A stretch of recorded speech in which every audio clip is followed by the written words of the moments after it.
Assalamualaikum. Nama saya Muhammad Akif Zarfan bin Kamaruzaman. Nombor ID saya adalah BGG202411246. Hari ini saya akan membuat satu presentation tentang salah faham terhadap agama Islam.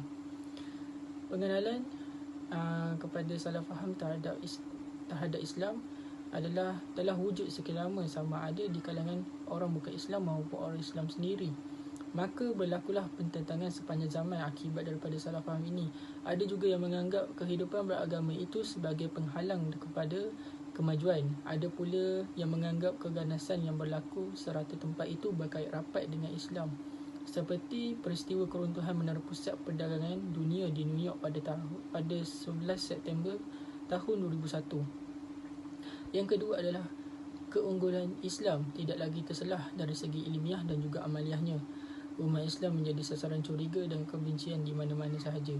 Bahkan ini menjadi punca orang bukan Islam tidak tertarik untuk mendekati agama Islam khususnya di kalangan masyarakat barat.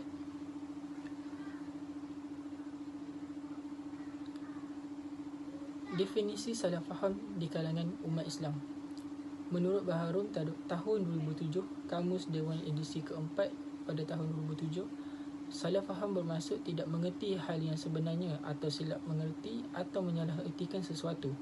Oleh yang demikian dapat disimpulkan bahawa salah faham terhadap Islam ialah kefahaman yang menyimpang terhadap kehidupan beragama meliputi aspek syariat dan juga akhlak. Manakala Muhammad Qutb tahun 1989 menegaskan bahawa salah faham terhadap Islam bermaksud kefahaman yang menyeleweng tentang hakikat ketuhanan, alam semesta, kehidupan dan juga kemanusiaan. Islam merupakan sebuah agama yang unik kerana terbinanya ia daripada beberapa sistem yang saling berhubung dan saling melengkapi antara satu sama lain. Bermulanya dengan akidah yang membawa manusia itu percaya dan yakin tentang adanya Tuhan yang mentadbir seluruh alam semesta ini. Assalamualaikum, nama saya Hanani Suna binti Tajul Arifin. Nombor ID saya BGJ204111421. Punca-punca salah faham di kalangan umat Islam. Yang pertama, pemikiran umat Islam telah dijajah oleh idealisme barat sehingga mengabaikan ajaran Al-Quran dan Al-Sunnah.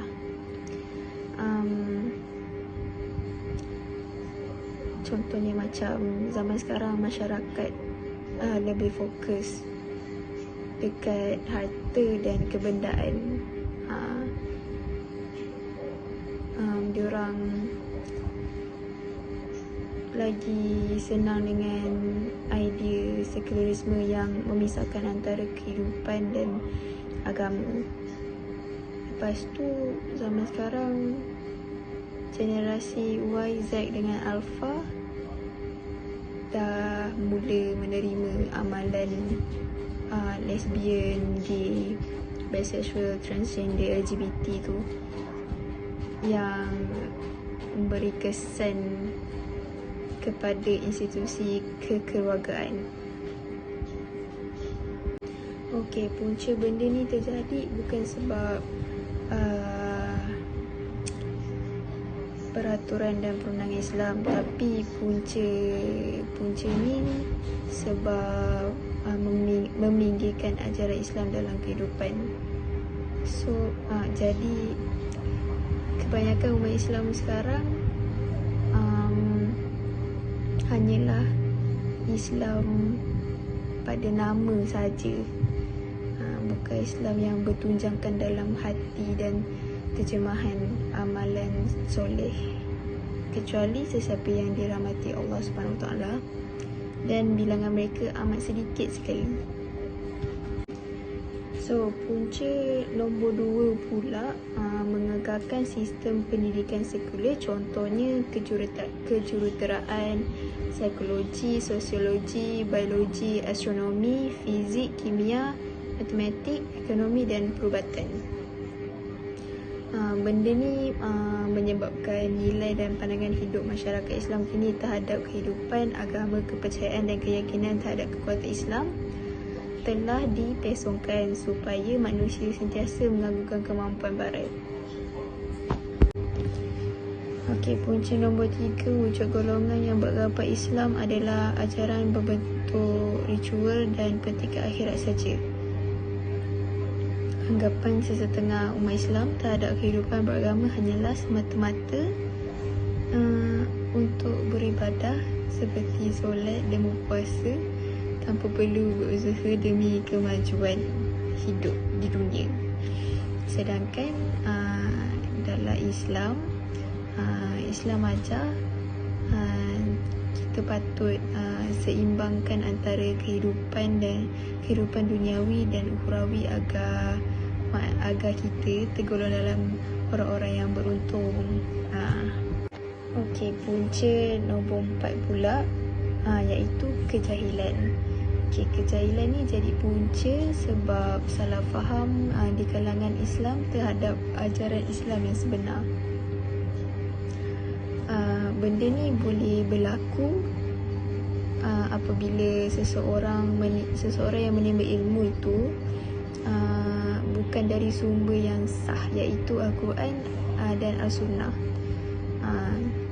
Dan diorang tak menimba ilmu dekat guru-guru juga yang diiktiraf. Sebab tu diorang boleh ada jadi jahil dalam agama. Antara isu-isu salah faham umat Islam terhadap Islam, contohnya macam ajaran Islam ni dianggap tak sesuai dengan dunia moden. Sebab dunia moden zaman sekarang kan nak kebebasan dengan keseronokan. Jadi nombor 2 pula, ajaran Islam ni dianggap kolot dan tertutup sehingga menolak kemajuan dari sains dan teknologi. Yang ketiga, melakukan amalan-amalan yang salah seperti bid'ah, ajaran sesat dan amalan khurafat, menolak peranan dan sunnah, dan fahaman sempit seperti tidak memahami maksud jihad. Berdasarkan apa yang saya cakap tadi, jadinya punca-punca terjadinya salah faham terhadap Islam ni disebabkan dari kejahilan dan kelalaian umat Islam terhadap asas-asas Islam yang merangkumi aspek akidah, syariah dan akhlak. Selain itu, atas sebab kelemahan kepercayaan umat Islam terhadap konsep ketuhanan dan syariat Islam, jadinya musuh-musuh Islam macam contoh Barat tu lebih senang ambil kesempatan untuk umat Islam terus hanyut dari landasan Islam yang sebenar. Baik, yang seterusnya, salah faham masyarakat bukan Islam terhadap Islam.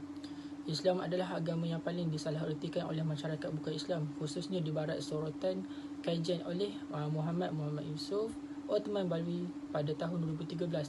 Dalam artikelnya juga, perspektif orang Cina terhadap Islam di Malaysia. Satu tinjauan awal mendapati bahawa perspektif orang bukan Islam terhadap agama Islam secara puratannya adalah sederhana.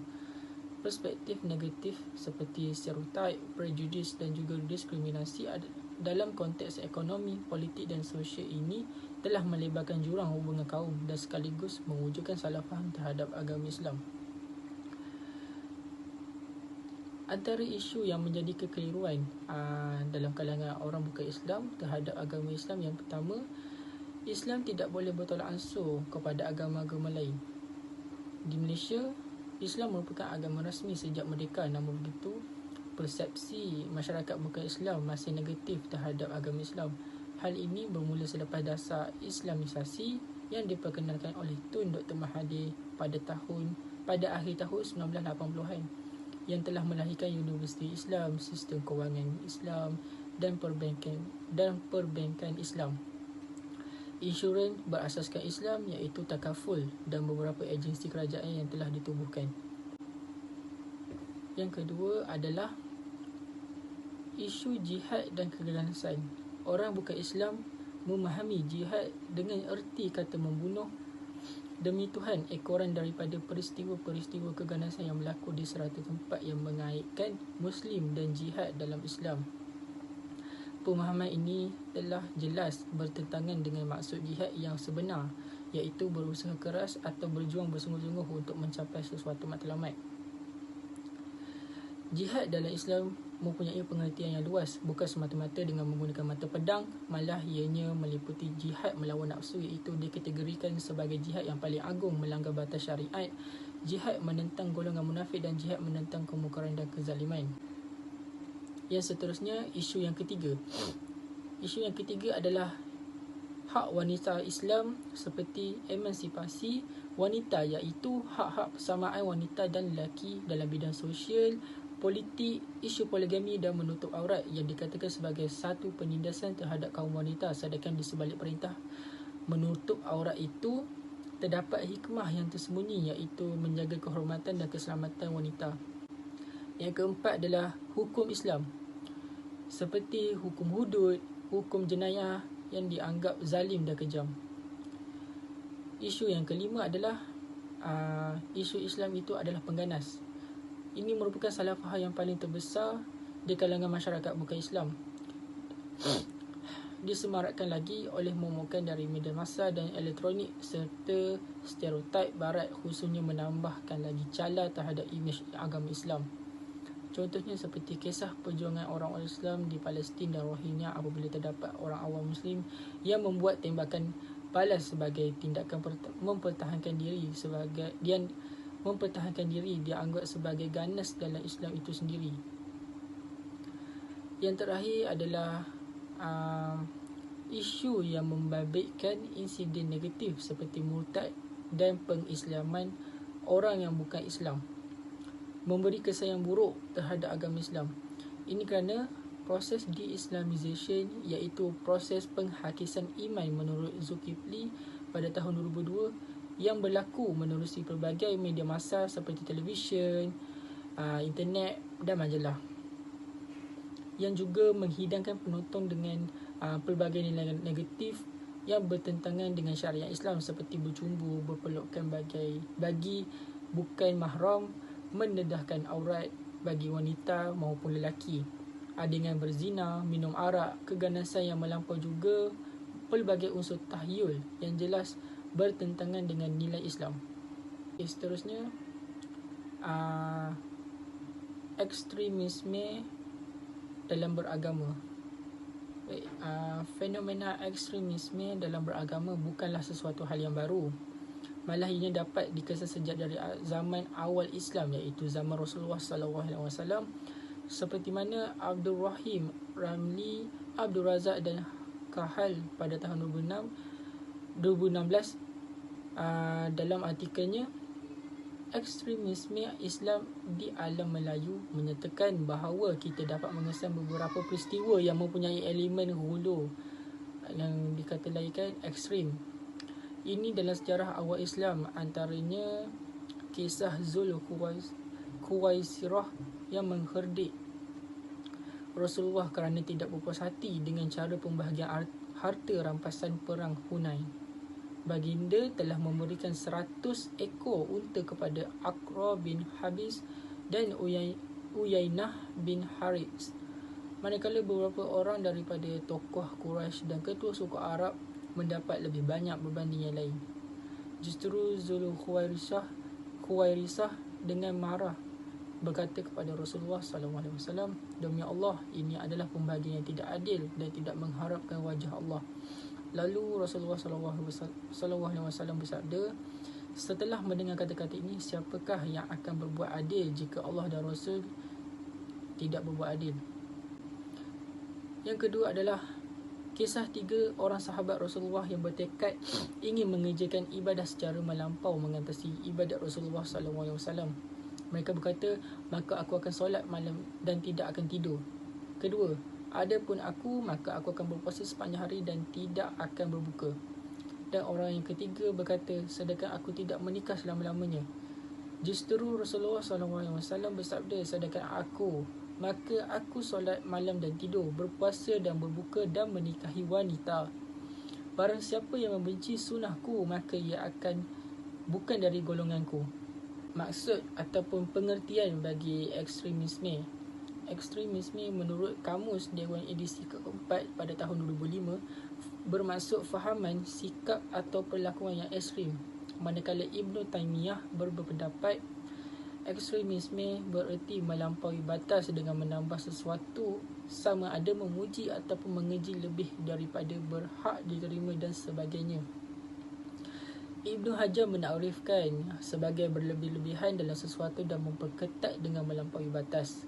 Oleh yang demikian, secara keseluruhannya, ekstremisme membawa erti sesuatu yang melampaui batas-batas yang dihalalkan dengan menokok tambah. Namun begitu, apabila ekstremisme ini dikaitkan dengan agama, ia bukanlah bererti agama Islam itu melampau, tetapi maksudnya ialah sikap melampau dalam beragama Islam. Ini bererti ekstremisme tidak bersangkut paut dengan agama Islam yang bersifat luhur, sederhana dan adil. Allah sendiri memberi ingatan dengan firman-Nya dalam surah Al-Maidah ayat 77. Menurut Baharum pada tahun 2007, seseorang yang ekstrim dalam beragama sanggup melakukan apa sahaja sekiranya mendapati apa yang mereka lakukan itu direstui atau terdapat dalam perintah Tuhan dan agama. Segala tindakan mereka tidak mengira kesan negatif, bahkan yakin akan diberi ganjaran di akhirat, dan jika mereka mati, syurga dan bidadari akan menunggu mereka. Prof. Dr. Yusuf Al-Qardawi menyatakan terdapat 6 tanda pelampau agama atau mereka yang bersefahaman ekstrim, jumud serta sempit, radikal serta sanggup bertindak ganas. Yang pertama adalah taksub dengan pendapat tertentu. Yang kedua adalah suka mengerjakan yang susah. Yang ketiga, melampau yang tidak kena dengan tempatnya. Keempat adalah keras dan juga ganas. Yang kelima, sangkaan buruk dengan orang lain. Yang terakhir, yang keenam adalah kecenderungan kafir mengkafir. Prof. Dr. Ahmad Kamal Abdul Al-Magd menyenaraikan 5 sebab kelahiran pelampau agama, iaitu memahami agama, memahami Al-Quran dan hadis dengan cara yang sempit, pengambilan ilmu dan ceramah umum. Ketiga, taat membuta tuli. Keempat, memencilkan diri dari masyarakat. Dan yang terakhir, penyalahgunaan pendapat. Baik, dari ekstremisme ini, kesimpulannya adalah ekstremisme adalah suatu fahaman yang sangat berbahaya kepada pemikiran umat Islam dan membawa kepada satu tindakan di luar kawalan, kerana golongan ini terlalu taksub kepada satu-satu pendapat sehingga tidak mahu dan tidak dapat menerima pendapat orang lain. Pegangan mereka juga bukanlah berasaskan kepada bukti dan kebenaran. Sebaliknya, hanyalah kerana ketaksuban terhadap sesuatu kumpulan ataupun puak. Oleh itu, ekstremisme dalam beragama dilihat dapat memberi kesan yang negatif seperti perpecahan di kalangan umat Islam serta memberikan persepsi buruk kepada orang yang bukan Islam terhadap agama Islam. Baik, yang seterusnya adalah pertentangan antara Islam dan juga sekularisme. Menurut Syed Muhammad Naqvi dan Islam saling bertentangan kerana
dunia dan juga yang terakhir.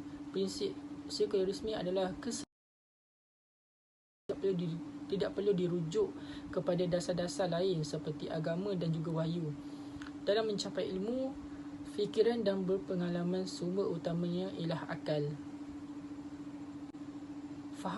Bagi kefahaman sekularisme, yang pertama adalah suatu fahaman yang merujuk penafian terhadap hal-hal kerohanian. Yang kedua adalah penolakan terhadap kewibawaan unsur-unsur kerohanian. Penafian tentang adanya hidup yang tetap. Pemisahan antara agama dan nilai kerohanian dengan pemerintahan dan juga kehidupan keduniaan.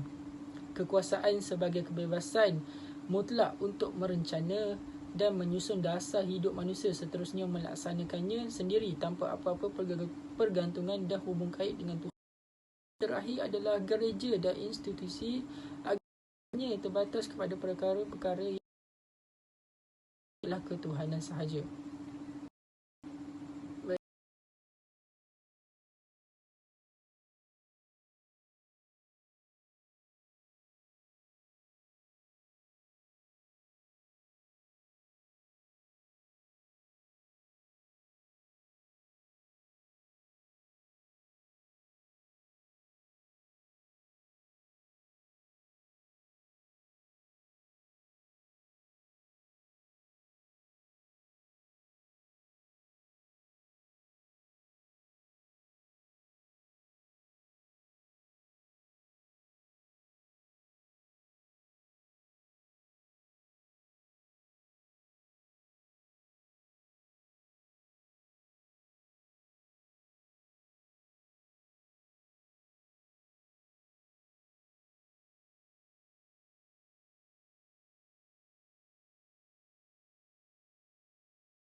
Assalamualaikum, nama saya Muhammad Isyad Skandar bin Muhammad Zain.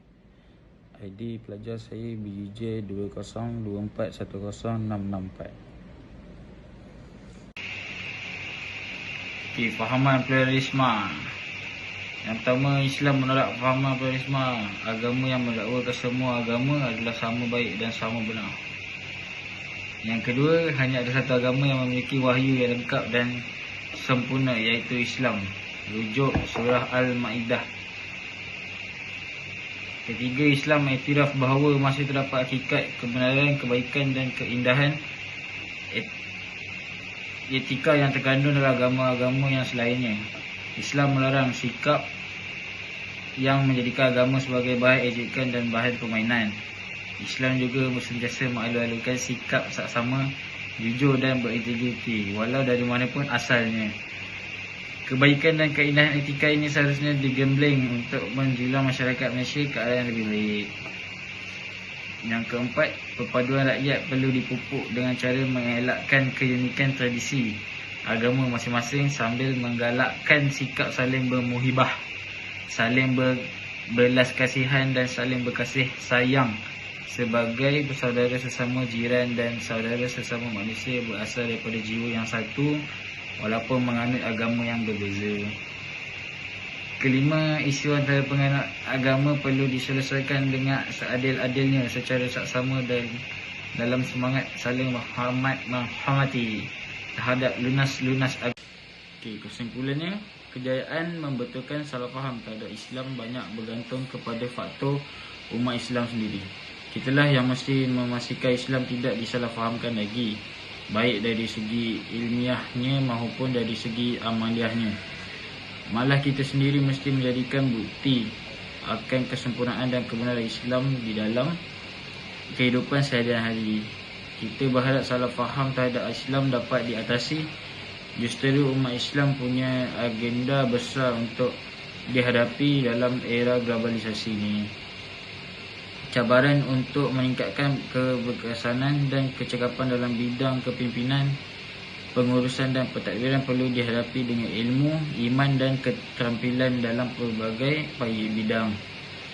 Pada era yang akan datang, kita berharap dapat melihat mukmin profesional diberi amanah dalam bidang pembelajaran, penerangan, industri, keselamatan, pertanian dan sebagainya. Persepsi orang agama untuk bahagian unit bahagian Kementerian Agama perlu dianjak.